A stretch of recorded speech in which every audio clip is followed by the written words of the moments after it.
मैं मुस्लिम हूँ, इसलिए मुझे कस्टडी में रखा गया है। तुनिसा एक मनोरोगी थी। तुनिसा ने स्क्रीनशॉट भेजा था। जान ही नहीं उसकी पूरी फैमिली ने तुनिसा को भावनात्मक रूप से जो है प्रताड़ित किया, ब्लैकमेल किया। मेरा मुस्लिम होना ही मेरा सबसे बड़ा अपराध है। वो टिंडर पे अपना एक अकाउंट बनाती है। अली नामक लड़के के साथ किसी एक केक शॉप पे जाती है। आत्महत्या करने वाला दृश्य दिखाती है जिसमें फांसी का फंदा कैसे बनता है। टीम का चरित्र हनन किया।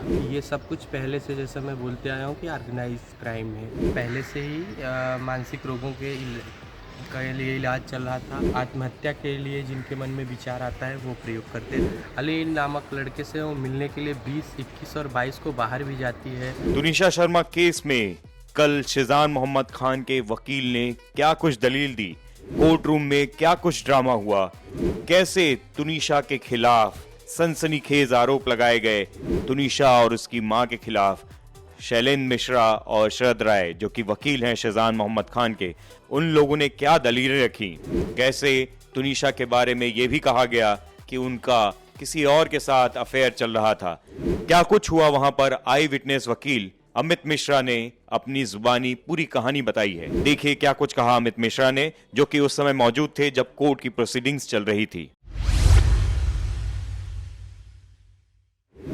जैसा कि कल बहुचर्चित तुनिसा शर्मा मामले में, प्रकरण में आरोपी सिजान खान की सुनवाई पे, जमानत याचिका की सुनवाई पे सिजान के एडवोकेट शैलेंद्र का आर्गूमेंट हुआ कोर्ट में। एक्यूज़ के एडवोकेट ने आर्गूमेंट की शुरुआत ही की कि मैं मुस्लिम हूँ, इसलिए मुझे कस्टडी में रखा गया है, हिरासत में लिया गया। मेरा मुस्लिम होना ही मेरा सबसे बड़ा अपराध है।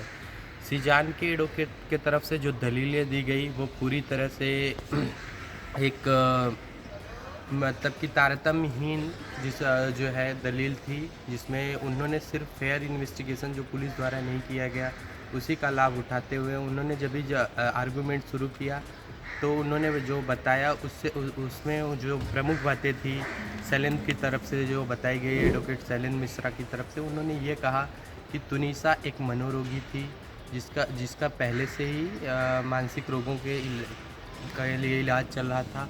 उनकी मां ने जो तुनिसा को प्रिस्क्रिप्शन भेजे थे डॉक्टर को, एडवोकेट की दवाइयाँ, उसका तुनिसा ने स्क्रीनशॉट भेजा था अपनी मां को, सिजान ने अपनी मां को भेजा था, जो ये दवाएं हैं और इनका ये साइड इफ़ेक्ट है और ये आत्महत्या के लिए जिनके मन में विचार आता है वो प्रयोग करते हैं। दूसरी बात जो जो है कोर्ट रूम में सिजान के वकील की तरफ से कही गई, उन्होंने ये बोला कि इन कैमरा होना चाहिए। जो आर्गूमेंट है, लोगों को, मीडिया के लोग हैं, अंदर भी हैं बाहर भी हैं, उन्हें कोर्ट रूम से निकाल दिया जाना चाहिए।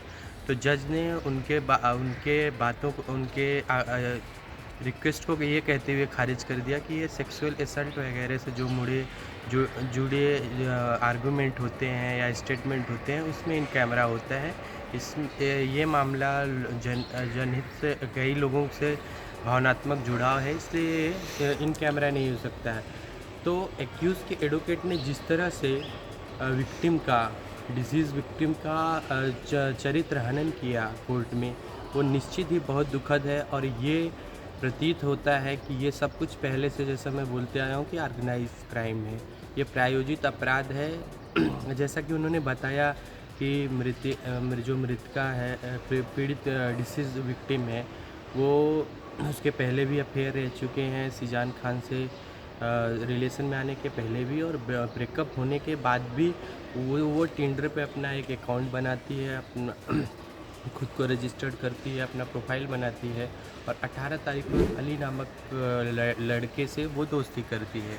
अली नामक लड़के से वो मिलने के लिए 20, 21 और 22 को बाहर भी जाती है और वो 23 को शूटिंग में देर से आती है क्योंकि वो अली नामक लड़के के साथ किसी एक केक शॉप पे जाती है, केक लेती है और उसके बाद वो अली और तुनिसा दोनों हुक्का पार्लर में जाते हैं, जिससे तुनिसा 23 को लेट आती है और 23 को तुनिसा जब भी लेट आती है तो तुनिसा 23 को सिजान और उसके साथ दो सहकर्मी जो भी पीयूष या कोई और करके हैं, मुझे नाम बराबर नहीं याद है, उनको आती है और एक आत्महत्या करने वाला दृश्य दिखाती है जिसमें फांसी का फंदा कैसे बनता है। तो सिजान जो है तुनिसा की माँ को बुलाता है और वो बताता है, और वो सीजान की जो एडवोकेट हैं शैलेंद्र मिश्रा ने, वो उन्होंने ये दिखाने की कोशिश की कि सीजान केयरिंग है, लेकिन उन्होंने जो तारतम्य मतलब जो घटनाक्रम प्रस्तुत किया वो सिर्फ कोर्ट का दिशा भूल करने के लिए था। वो कोर्ट का दिशा भूल करके अपने मुवक्किल के पक्ष में सहानुभूति लेके सिर्फ किसी न किसी तरह से बेल लेना चाहते हैं। ये जो भी उन्होंने तथ्य बताए वो काफ़ी शॉकिंग थे सीजान के एडवोकेट की तरफ से। इसी डर की वजह से शायद वो चाह रहे थे कि मीडिया में सारी बातें ना आए।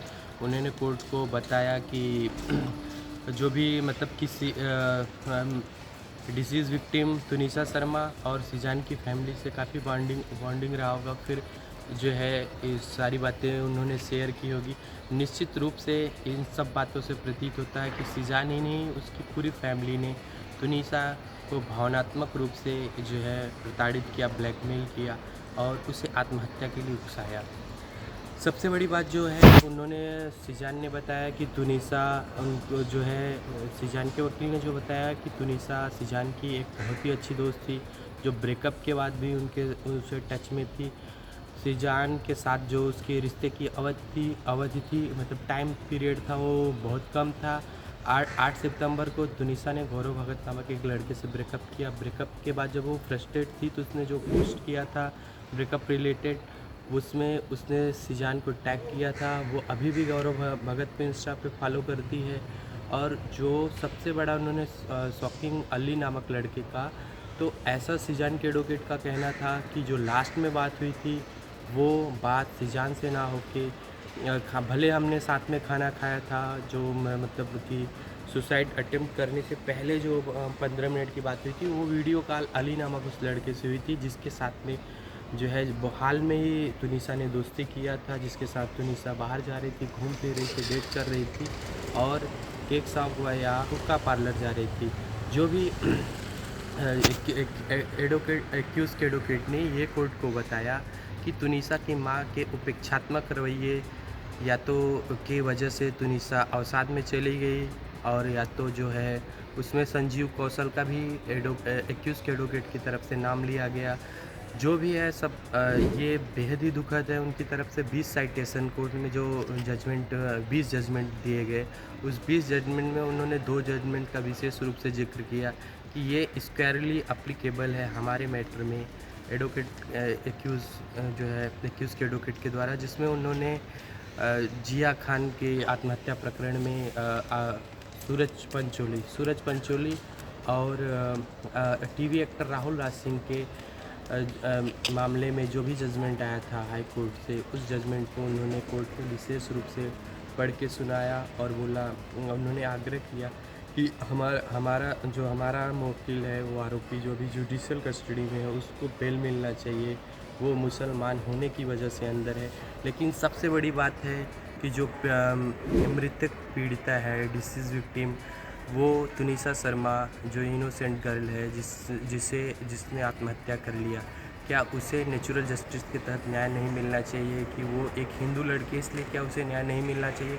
जैसा मेरा मानना है कि पूरे प्रकरण में एक फेयर इन्वेस्टिगेशन नहीं हुआ और कहीं न कहीं इसमें जैसे भी जो भी शॉकिंग खुलासे हो रहे हैं सीजान और उसकी फैमिली की तरफ से, सब लोगों का इन्वॉल्वेशन है। इस एंगल से भी इन्वेस्टिगेशन होना चाहिए। धन्यवाद।